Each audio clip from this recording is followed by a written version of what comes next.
Namaste. Hello, beautiful souls. Welcome. Welcome to my Saturday chat. And I have a few things planned for you today. This is a bit of a seasonal catch up.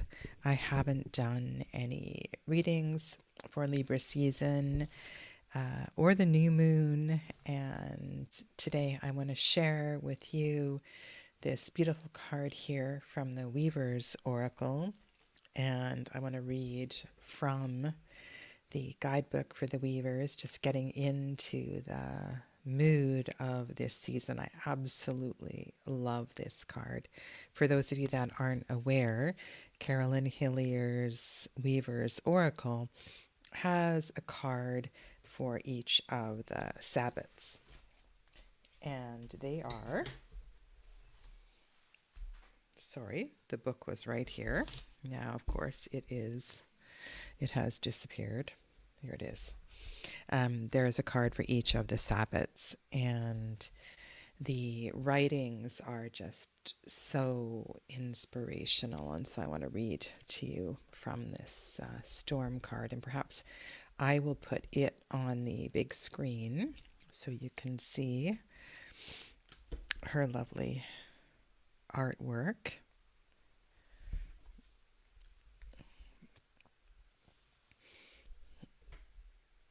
And then zoom in for you.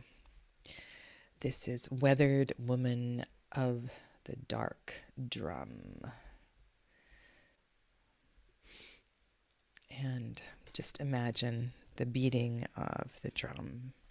And this particular energy just seems to fit in so well with how I am feeling right now, which is a lot scattered and energetically depleted, and yet there is it's really hard to describe how I'm feeling right now, but let me just read because I feel like this is exactly what I need to do. So welcome to Jennifer, Mary Beth, and Clevis who are watching live, and those of you that are watching on your televisions or in the background or joining in a bit.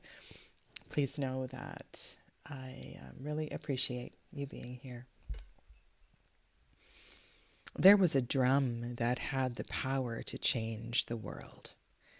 It was not large, nor was it impressively adorned, but it was entirely feral, and therefore could play rhythms that would draw the earth into unrestrained abandon. There was a woman who knew how to carry this dark drum, and together, woman and drum, they could feed a storm.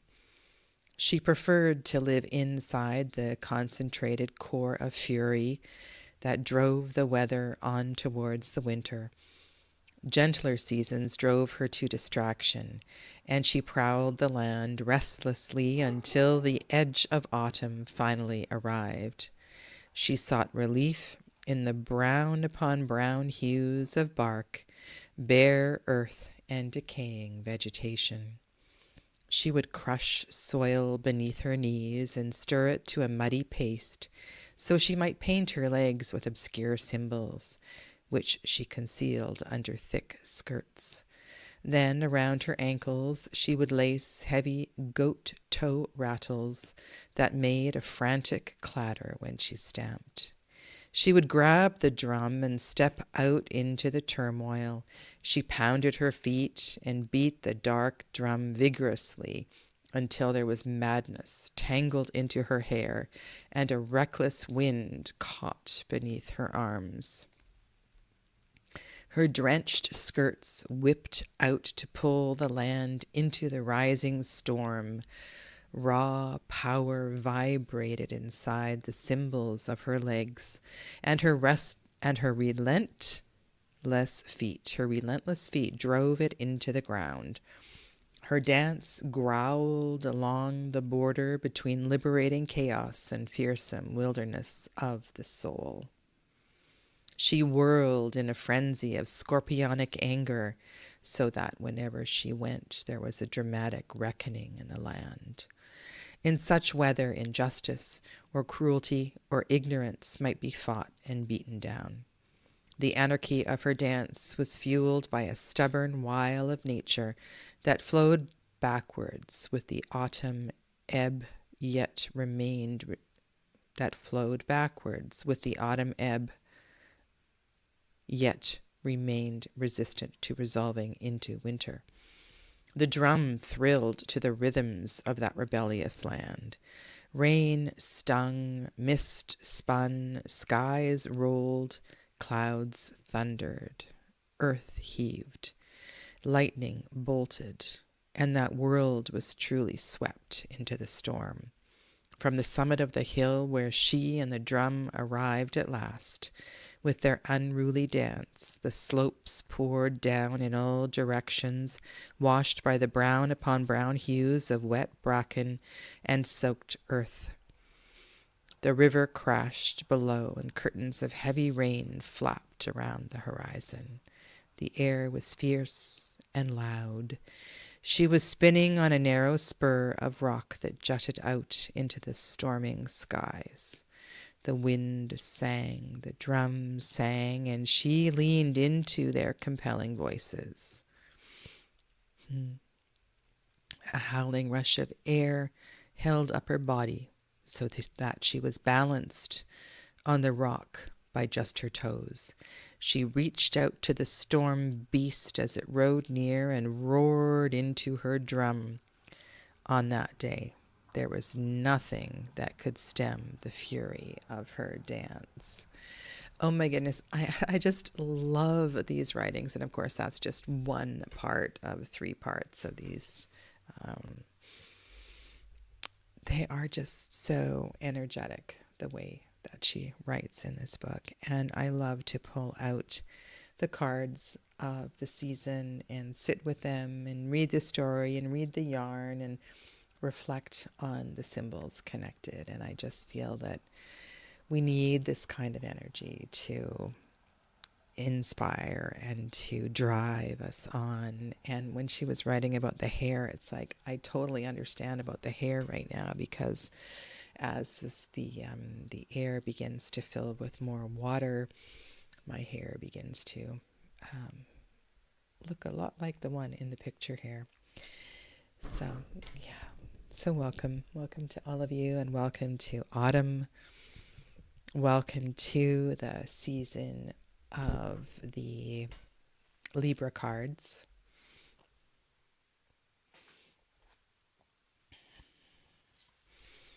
And as with every season, I do change the cards on my table. I have been using Mel Maline's Tabula Mundi cards as the cards that sit on my table this past 6 to 8 months.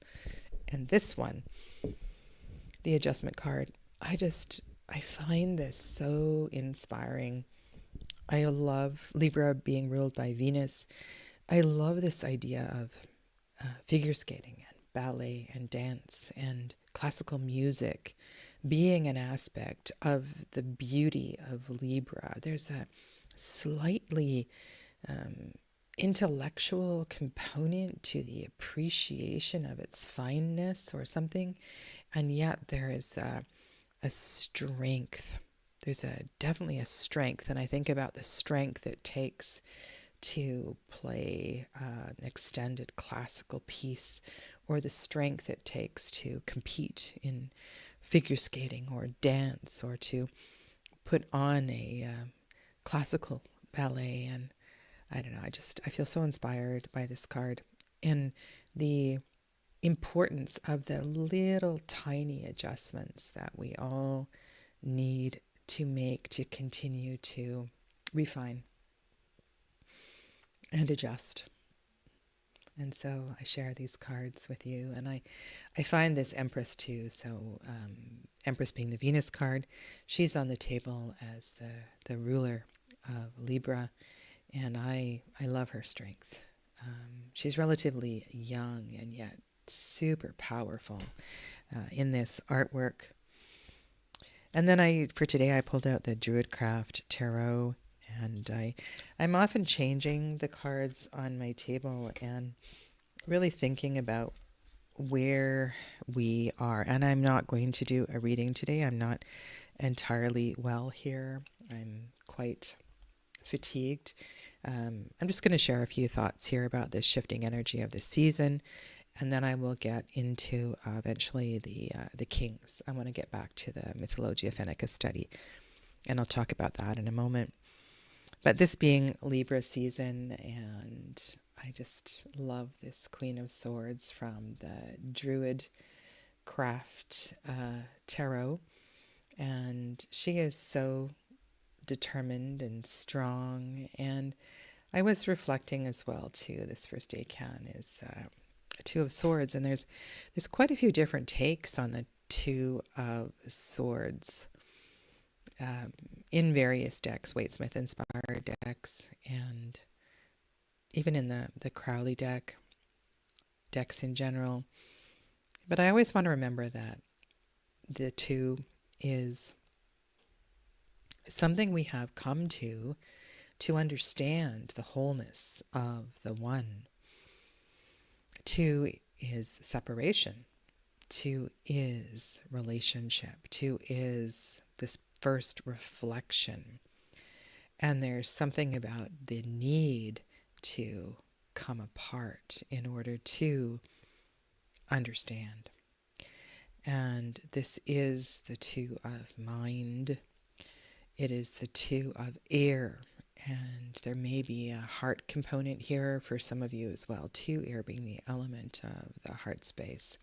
And that really makes sense to me as well when I think about the beauty of particularly this adjustment card and the connection of this aspect of Venus as one that is quite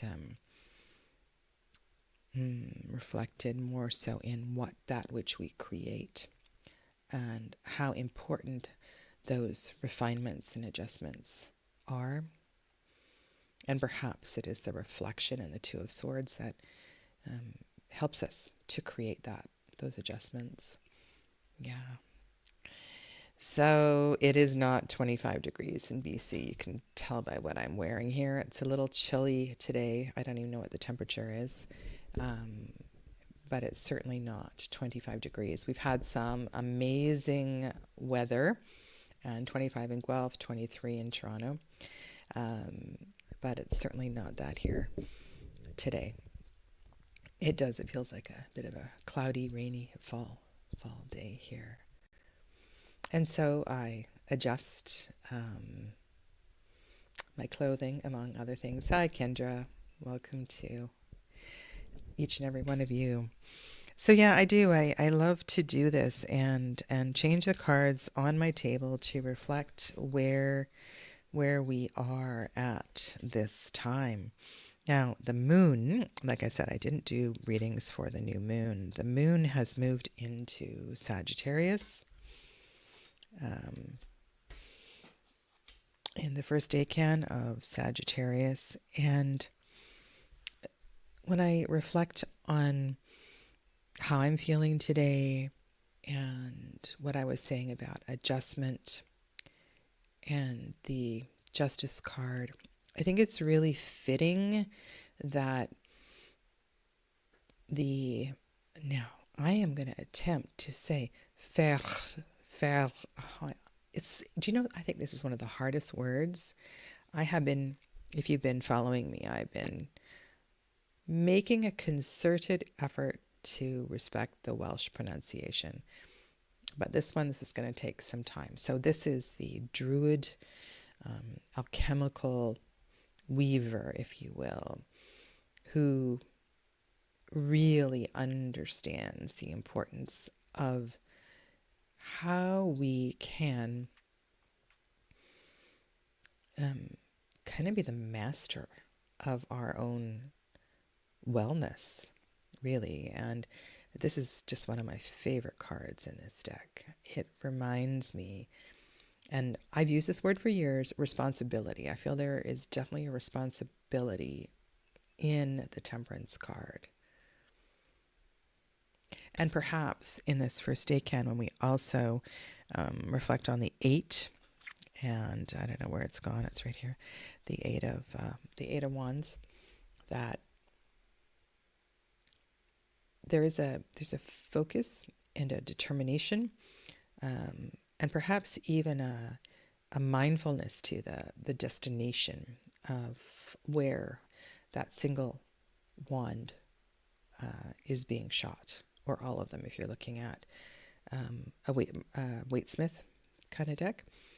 And notice that those wands, for the most part, are parallel to one another. They're all energetically working together for a common purpose.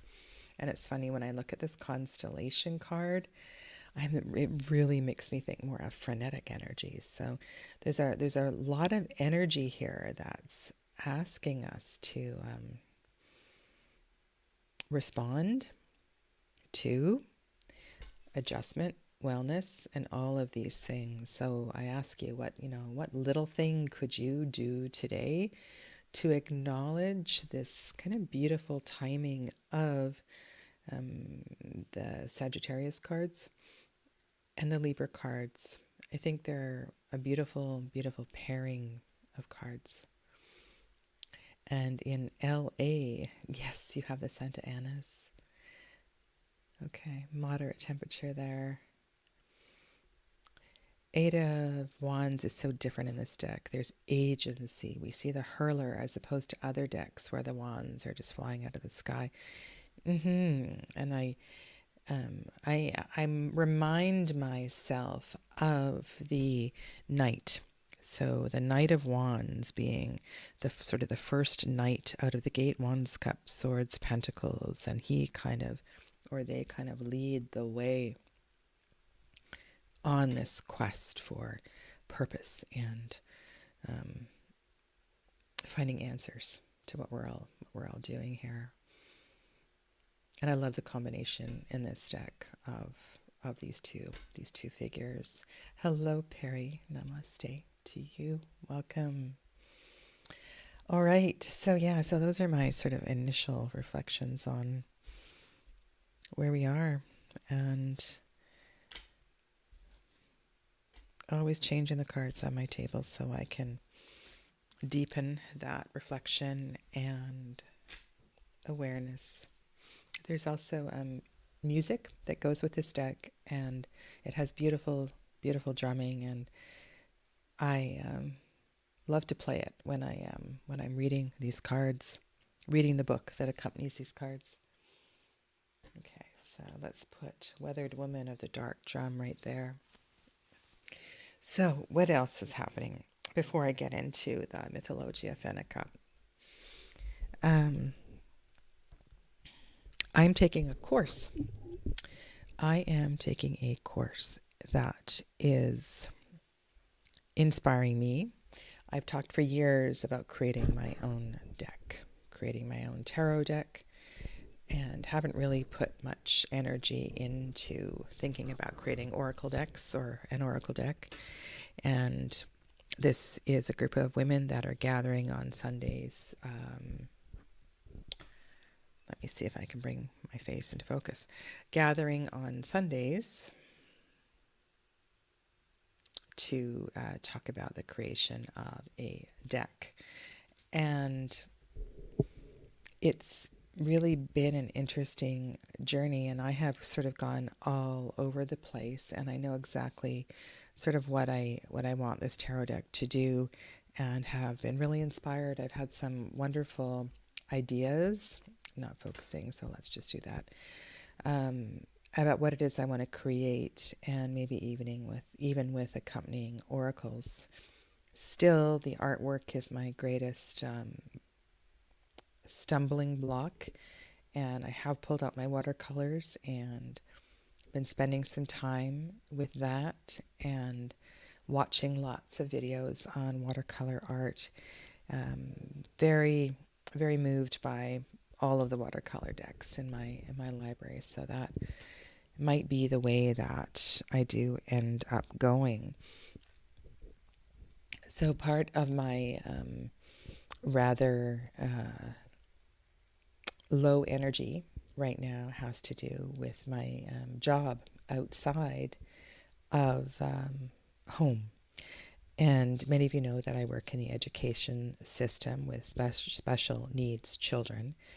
And this year, I got a job at a school that's a little further away from home.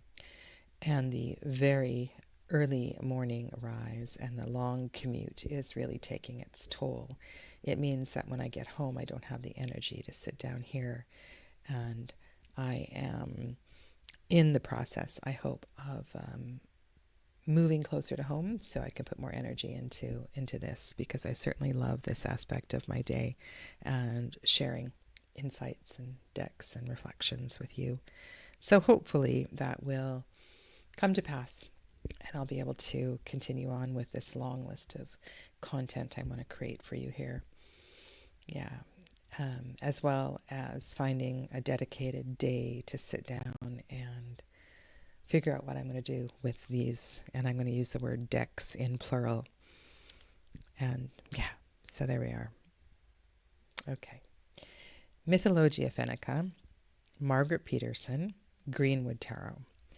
This is a study that just sort of came up spontaneously when I was reflecting on some things in the Arthurian decks that I have built a series around. Oh, yes, one more thing before I get into these kings. And that is, I have not abandoned my Hallow quest. Nor have I lubricated my squeaky office chair. So that's must get on my list this weekend. Yes, so Hallow Quest. So I have laid out the cards on a table, taken some photos, and am just winding up the intro part to the Hallow Quest. And I am going to, this weekend, begin the recordings, which I promised for you. So I will be recording all of the meditations, starting with, I believe there's one at the end of the intro, and starting with the autumn meditation. So I will put those into a playlist, and they will be a members feature and available for you to listen to. And happy to get back to that. Self-study is so important. So important. All right, so let's start with Tea. Tea. The quirk cards in Mythologia Fennica have been very strong water gods. And this particular one sounds a lot like a Neptune figure, one that rises out of the sea as a wave and could be in support of fishermen, could also bring on storm if you haven't honored the waters well. It feels like, oh my goodness, it's kind of an overwhelming energy around this particular card. It could, in coming up in a reading, it may just feel almost like it's too much to handle. It's very, very strong figure. Unlike the Page, Knight, and Queen, which felt almost protective, this one feels really all-encompassing. And so let's read a little bit from Susanna Salo. And I still continue to struggle with this particular guidebook. This is the extra guidebook for the deck. And part of the problem, so this is, and thanks Mary Beth. And thank you, Perry, as well, too. I feel fortunate that English is my first language and that I love to write and read, and that I won't be stumbling in translation. This guidebook doesn't pass the translation test. Translation is an art, and it is so important that we do not translate word for word, because so much gets lost when we do that. There is so much beautiful nuance in language, and I feel the awkwardness of this guidebook. I love that Susanna Salo shares various myths associated with each of the cards and then attempts to tie it together. But there is a forced attempt in most of these cards where she tells these beautiful myths and then doesn't really connect the myths to what she's trying to say in the conclusion part. So it feels like she's awkwardly forcing some Waite-Smith associations in some cases. And so what I have been doing with this guidebook is trying to absorb the energy of the mythology and make these cards more, make my own conclusion from each of these cards. Ati is the king of water, the protector of fishermen and seafarers and all who traveled by water. He rules over all bodies of water, fishes and seals. It has been said that he is the forefather species Haltia of seals. He can also be seen as personified water, for he is the Haltia of this element. He was asked to provide luck for fishermen, especially when fishing on a larger scale, like when dragging a seine. In spells, he was referred to as the wealthy ruler of water and sea. His kingdom holds all the riches of the seas. In addition to all the precious fish and pearl shells, he governs over all sunken ships and lost treasures. Even Sampo is under Ati's control, though it is in small pieces at the bottom of the sea. Ati is a mighty water Haltia. His scepter is powerful, and if he wants, he can assume the form of a crest of a wave or otherwise blend in with the reeds to watch over his kingdom. So it feels interesting, too, how the king, I'm looking at the king of air just to the left there, looks so similar. And I think all of these kings are the element themselves. So if you think of the minor arcana and the perhaps the ace being the potential of the element, the greatest gift of the element, what the king seems to represent in this deck is the expansiveness of the element. The expansiveness of the element. Thank you, Jennifer. Sometimes he shows himself to fishermen. And I think this is funny here. If he is in fine clothes, so I can't imagine. I suppose maybe this means like iridescent. How would Neptune appear in fine clothes? How would Ati appear in fine clothes from the water? There seems to be something kind of odd here. One can expect a good catch, even greater than one would need. And there's also a reference here to savvy businessmen connecting to the wisdom of Ati. And I can see this in the plentiful symbol of fish. Those of you who read Lenormand, you know the fish card. And the fish card is the king of diamonds, I believe, in Lenormand. I haven't been reading Lenormand lately. And it is a card of abundance. And reading all of this and piecing this together, it feels a lot like the fish card, or an aspect of the fish card in Lenormand. And yet this is an archetype that is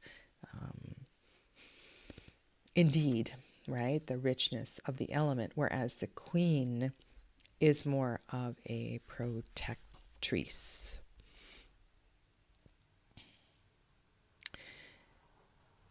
Susanna Sallow goes on to expand on his connections to emotions and that aspect of this particular suit.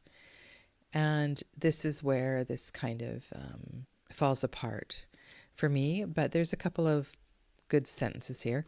The ocean represents the sea of life, a far-reaching emotional energy. And for me, I want to keep going back to emotion as equals energy in motion. That this is a powerful Haltia, a powerful card, a powerful element in energy that stimulates, that wants us to continue to allow the flow of energy. Now, these emotions can be in a whole range of aspects, from exhilaratingly positive to devastatingly, full of grief and sadness. And this king rules over all of that. And I want to say that when I think about this card, and I want you to think about other kings of cups, that this is a lot to rule over. And when you have a challenging King of Cups card, remember that this 14th card in the suit, this master of the suit, holds the space for all of this. The most challenging of it and the most welcoming and beautiful of it. And it is a lot to hold. It's a lot to hold space for. And I think about how I honor counselors and therapists and those who do this on a daily basis, praying always also that they're doing their own work. Yes, we must be flexible in allowing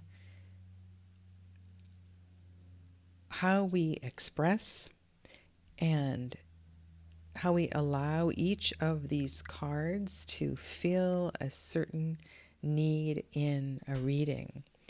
If I turn to Margaret Peterson and these powerful father cards, you can see that we have a Buddha-like image in the Father of Cups.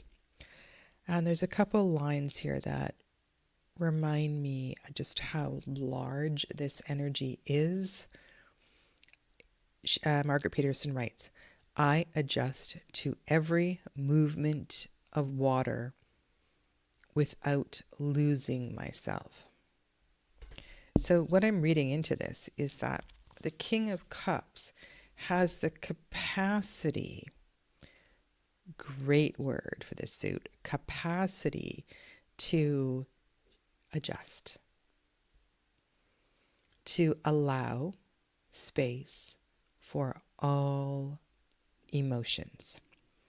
And if you think about this in terms of King of Cups and the sign of fixed water, and how difficult that particular sign is, the King of Cups, it's just an incredible, almost a burden to bear, really. And yet this card perhaps signifies a rising up, maybe even an ability to better navigate the range of the flow of the energy that is with us at this time.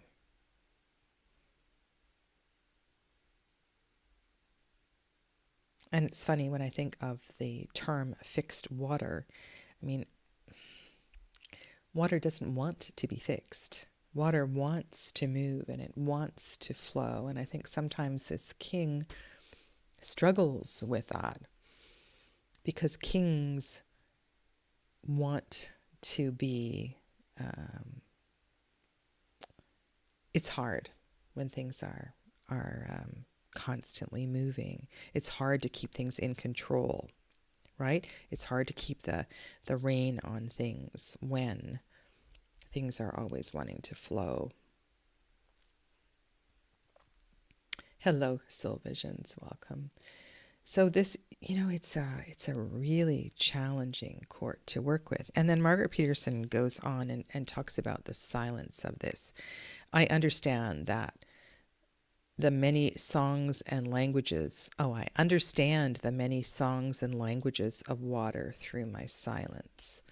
And this is also really important and something that you may only have previously associated with the suit of air, the concept of silence and space and listening. But in order to truly feel, there is a stillness that is required in order to observe one's feelings, in order to feel any sensations in the body. Stillness and silence are absolutely required. And so here we have, once again, this important overlap of the element of air and water. And even though this is not a deck where the suit of swords is the element of water and the suit of water is the element of air, deck after deck, this comes up again and again. So it's really important to keep coming back to this reflection of the mandala of the tarot and the intersections of the elements. This series, this all began with this wanting to understand the relationship between fire and air and how important they are to each other, and how the element of air is reflected in all of the fire cards and how the element of fire is reflected in all of the air cards. And I find it particularly interesting in a lot of the British decks, so the decks that are coming out of the UK. This came to my attention when I was deeply diving into Emily Carding's decks, not only Tarot of the She, but her oracle, transparent oracle, loud and clear there, as well as the tarot, and the writings of Anna Marie Ferguson. And Anna Marie Ferguson, you would think, if you were a novice to the tarot, in reading her guidebook for the Arthurian tarot,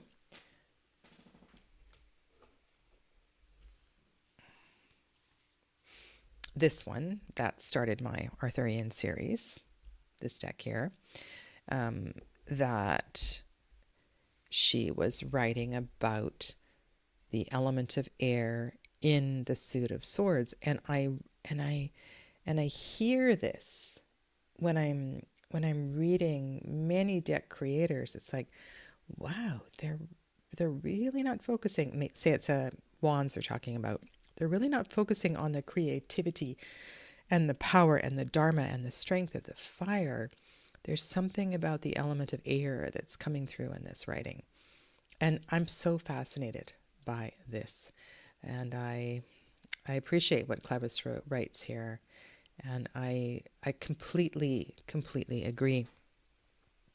I think that understanding this can help us to see more clearly the light and the darkness of every single tarot card. When you are working with a deck such as the Waite-Smith Tarot, or one of the decks inspired by that, there is a tendency to see the light or the shadow of the card as it is painted. So, for example, let's say the fives. And I heard somebody say this the other day. Oh, God, please don't let there be any fives in this reading. Well, I don't see the fives as entirely negative. Sure, they are in a challenging position in the order of the numbers, but they have such great possibility of awakening things within us. And to see the light and the dark of every single card is something that comes over time and is really, really important to deepening understanding. Another reflection that, thank you all for these great comments. Jennifer says, silence reminds me of sinking under lake water, letting outer sounds fade. Yeah. I think that this just reminds me of floating. So when I am in the ocean and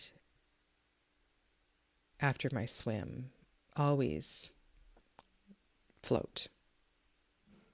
There's just something really healing about floating.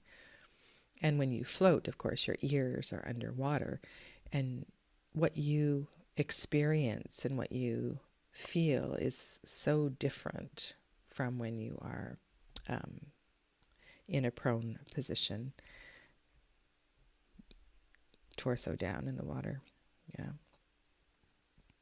Okay, so the other king that we haven't looked at is the king of, and I will bring in the Greenwood Kings in a moment, is the King of Pentacles. And so these two receptive kings, and if you think of the alchemical symbol for earth, we also have this great water component within the suit of earth, and that the earth holds the water, and all is well, of course, unless the earth becomes overly saturated with water and the mud creates havoc.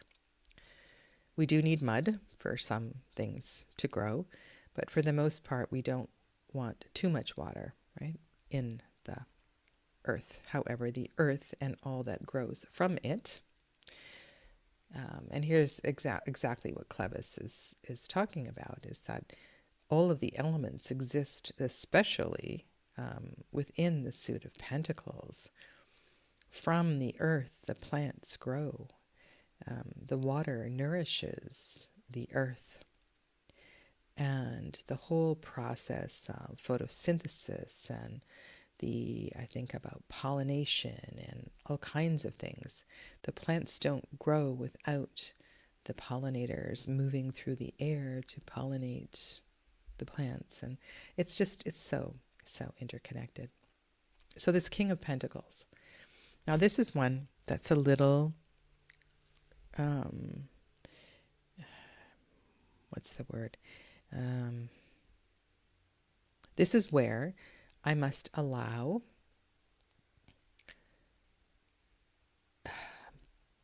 what did Perry say? She said something really good a little further back.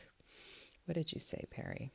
You said something about allowing expansion in divination and interpretation. Ooh. 9. Sorry, I'm going back and I see Clevis's comment. Let's just honor this as well, too. Thank you for reminding us of that, Clevis. 999, September 27th, 2027. So, yes, big number. Something to conclude today. All right, where am I at here? This one, that's what I wanted to highlight. My challenge here is in the energy of Shakti. Shakti being the divine feminine energy that is all. The plants, the animals, the earth herself, all that is manifest.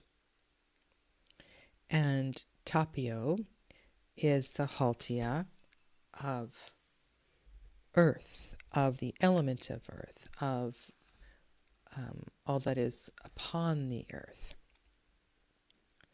And I just want to do a quick check here with the Queen. So Mieliki was the mistress of the forests.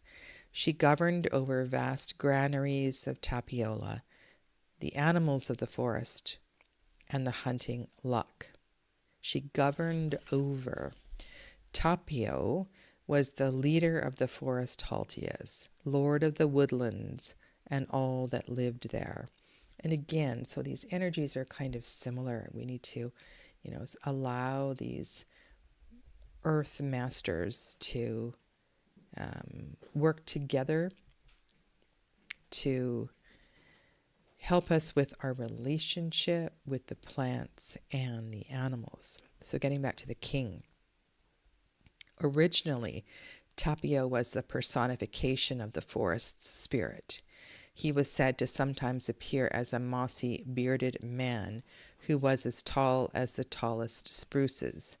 And even today, his face can be discerned in the sides of trees. So, right? Sounds like the concept of green man or green woman. Tapio was the one who planted every tree and plant of the forest, and especially elk and deer were his to give as quarry. These were usually hunted in groups, so the prey was also divided among the hunters. The fox was Tapio's dog, and the bear his ox. Tapio and his kingdom had to be respected, or one could find themselves face to face with the forest lord's dark side.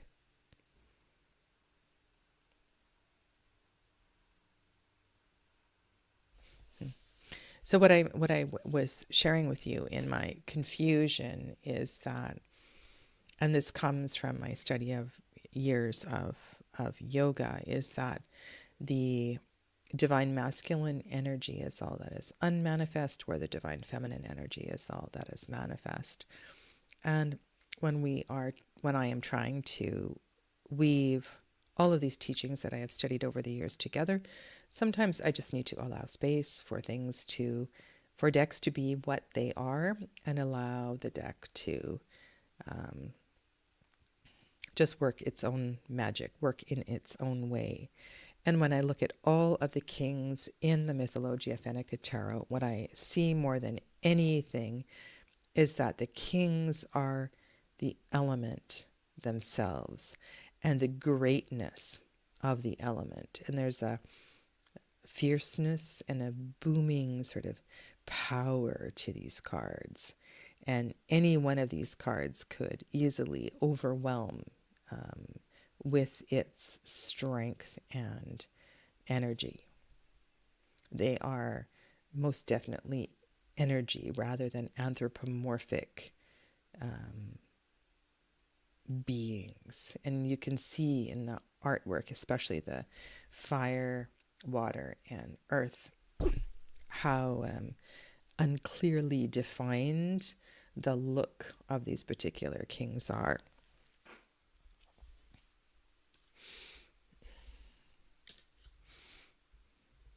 And it's also in the Margaret Peterson, how these kings are drawn and perceived also has a bit of a there's not a clear line within the artwork. They are, and I think that pretty much is the same in all of the court cards. So they're not energetically clearly visible. So in this suit of coins, which is the next suit that I'm going to spend more time with, the Father of Coins. This is really difficult to wrap your head around. And I think today, for the first time, something actually landed in a different direction. So one of my little notes for this particular king is the concept of brahmacharya. And in brahmacharya, so this is a yogic precept, the concept is that we choose not to waste energy in sexual relations so that we can direct the energy in other ways and see the greater fruits of our energy by not wasting it in the sexual act. So if we are using it for the creation of a child, that's one thing. But if we are using it simply for pleasure, it's not being productive. And there's something here in Margaret Peterson's writing that really, let me just read to you. I feel a strong attraction to the woman who brought me into this world. Part of me wanted to remain with her, but the laws of evolution required different measures. Okay, I want to just stop there. And this reminds me so much of some of the sixth arcanum, the Lover's card in the Marseille decks, where we have this really important decision to kind of leave home and enter into a relationship and begin a new family. Because everything is going to change in the new circumstances. But I digress, and let me go on. My mind has tried to understand this unquenchable longing. I tamed my desires and my body, fueled by the feeling of separation. So this separation is separation from the mother. And I don't know what Margaret Peterson has studied or what her background is, but in these few little sentences, she is saying so much here.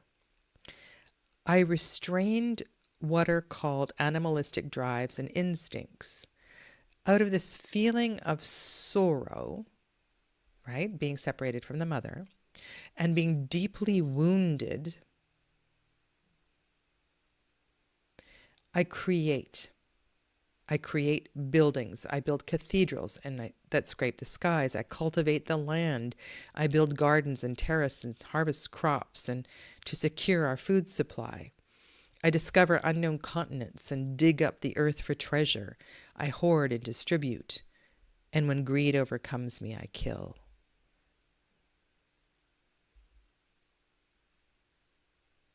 So this is, I have read these couple of paragraphs so many, many times, and I think it's important to think about the potential hazard of the abundance that is available to the King of Pentacles and how much restraint is needed to work with this energy in its light side.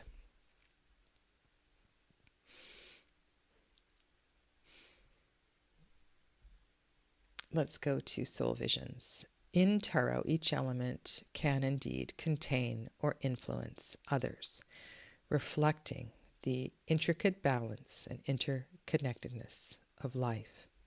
For instance, earth can provide structure for fire's passion. Thank you for that. And I want to reach out.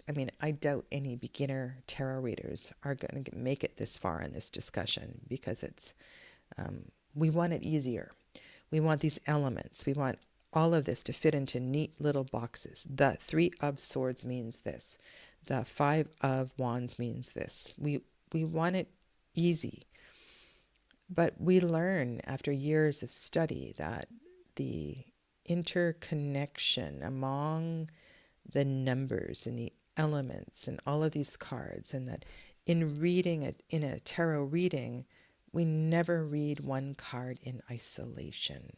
It's always about its relation to everything else that is going on and around it. Okay. Greenwood Tarot. Now, I've expressed before that these animal court cards, there's not a lot that's written about them, and many of these court cards also appear in the Wildwood Tarot, and if you have the Wildwood resources, you can look a little more deeply into the associations and why they were chosen. However, the Greenwood court cards do not align perfectly with the Wildwood court cards. For example, the King of Stones is the primitive, the horse.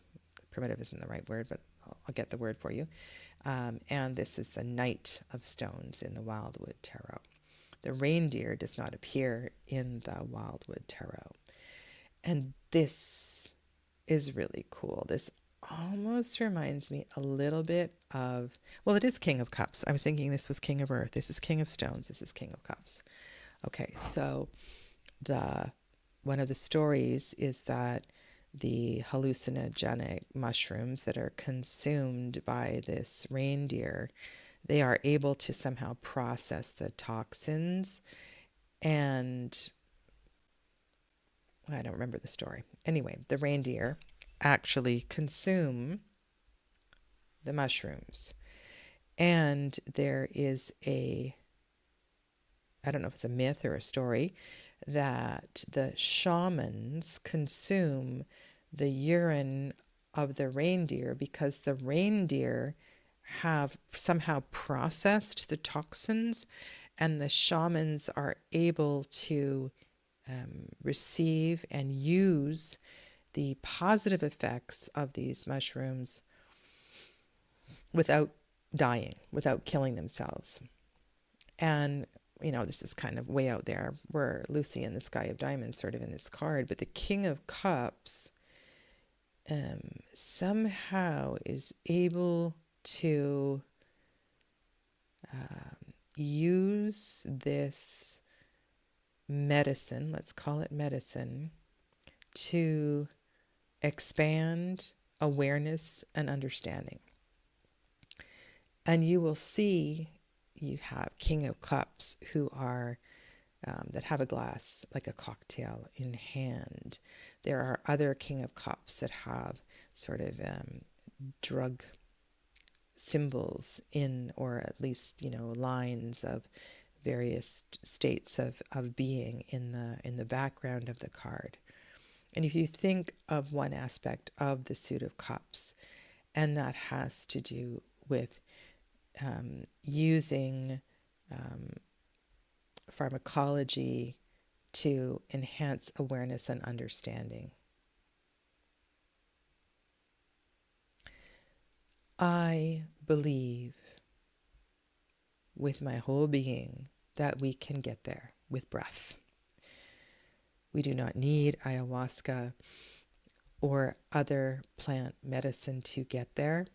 It takes practice, though. It takes practice, and it's a whole other field. And there are shamans all over the world, medicine people, contemporarily using all kinds of plant medicine to help us understand, to feel, to know, to heal, expand. And this card, I think it's a really interesting invitation into the King of Cups to look at it in a different way. It's like in Dune, the Reverend Mother can transform the toxins of the sandworms. And this happens as well, too. We learn of this in Autobiography of a Yogi. And if you've read other books of great yogis where the enlightened ones are able to absorb the disease or the karma of others, and they're able to digest it and process it on behalf of another. And this goes back even further. And if you look at some of the blue demigods and gods, that's what you're seeing there, is the blue representing the, among other things, the processing of the toxins, and really cool. So I kind of love that this is brought in here, because it is an aspect for sure of the King of Cups. And how interesting that these two receptive cards both have, a four-legged creature of sorts. And you can see around the horse that we have kind of these psychedelic colors. We have the rainbow that is appearing. It's very mystical and magical. There is light on the points of the mane, right? This is not it's not an actual horse, right? It's an energetic horse. And the King of Stones is here, able to be the earth, right? To be at a completely different frequency.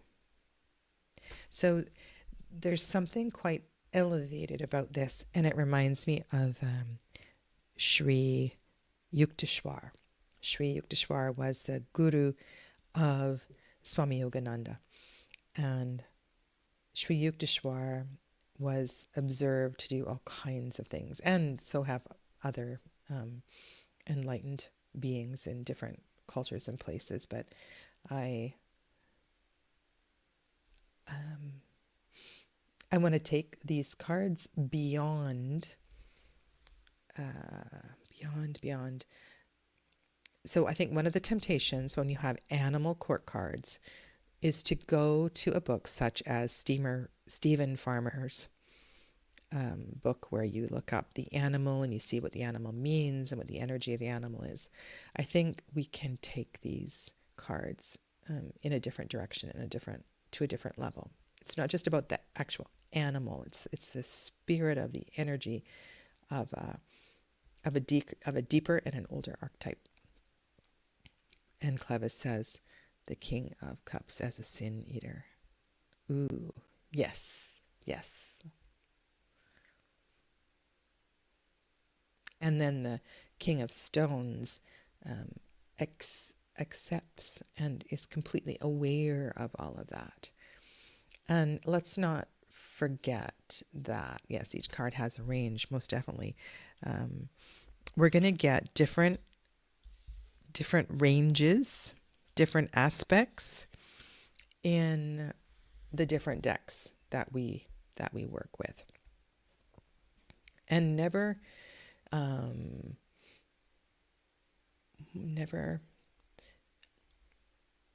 discount, never doubt that you have the right deck in your hand. The message that the querent you are working with needs to hear, the iconography, the image, the myth that needs to come through at the time that you are doing a reading is going to come through. And you will always choose the perfect deck for the reading you are doing. And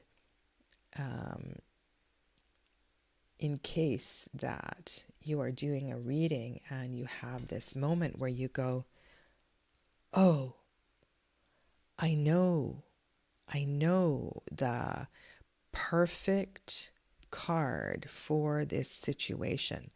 So this is one of the great things about, there's a lot of negative things about having too many tarot decks and too many oracle decks. It's a lot of stuff, very material. However, if you know your decks and you have worked with your decks, you can be in the middle of a reading and you go, I know the perfect card. just give me a moment. I want to share this card with you because it's such a beautiful representation of what's coming through in this reading. And that's just you responding, right, to your wisdom and what needs to happen at the time. Perry writes, when the power of love overcomes the power of the world, we will know peace, said Jimi Hendrix. Love is the most important part of our journey, with peacefulness and breathing intentionally. And I think Jimi Hendrix is a perfect sort of figure to bring in here. We have the the journey that we go on with music, and yes, there is drug-induced journeying as well, but there's this great groundedness as well to his presence. It's funny that you mentioned Jimi Hendrix, because he came up in another discussion this week about what a powerful figure he was.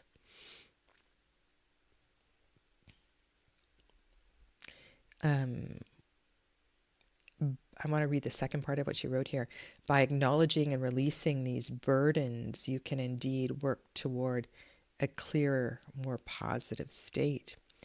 And this temptation, right? The humanness of this is we want somebody else to fix it.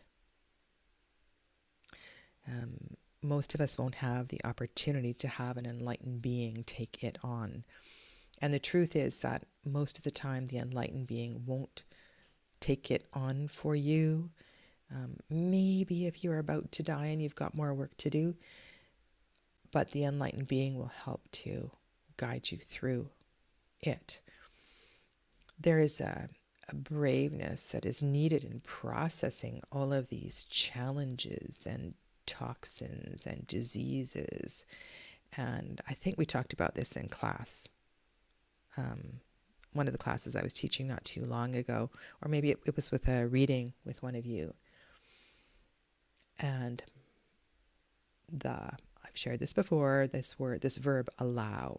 Allow is such an important verb to embrace, and that when we are feeling something coming over us, emotionally, disease, physical pain, to have the ability to make space for that sensation to move through is, as Soul Vision writes, a really important part of our process of purification.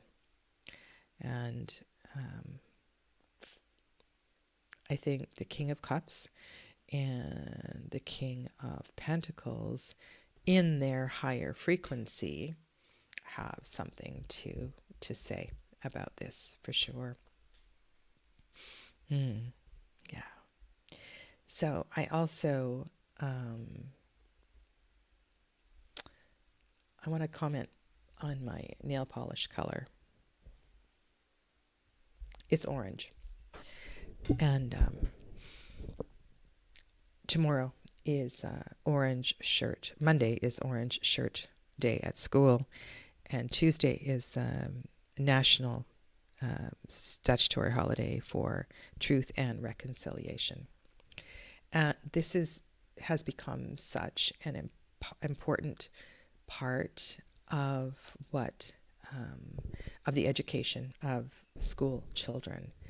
And the more years that this is taught in the schools, I think the more this energy sort of flows through, and the potential for healing is there.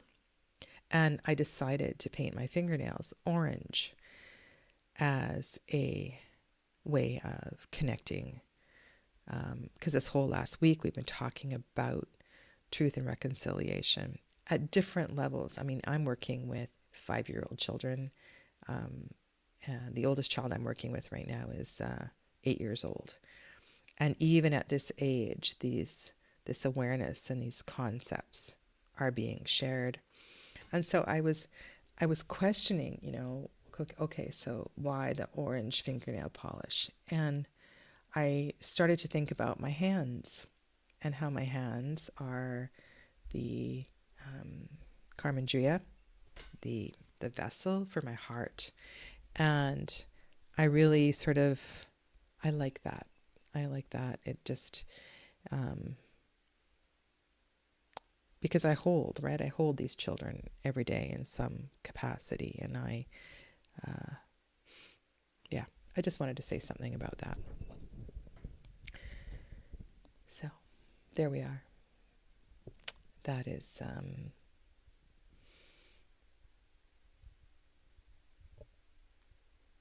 I think that's enough for today.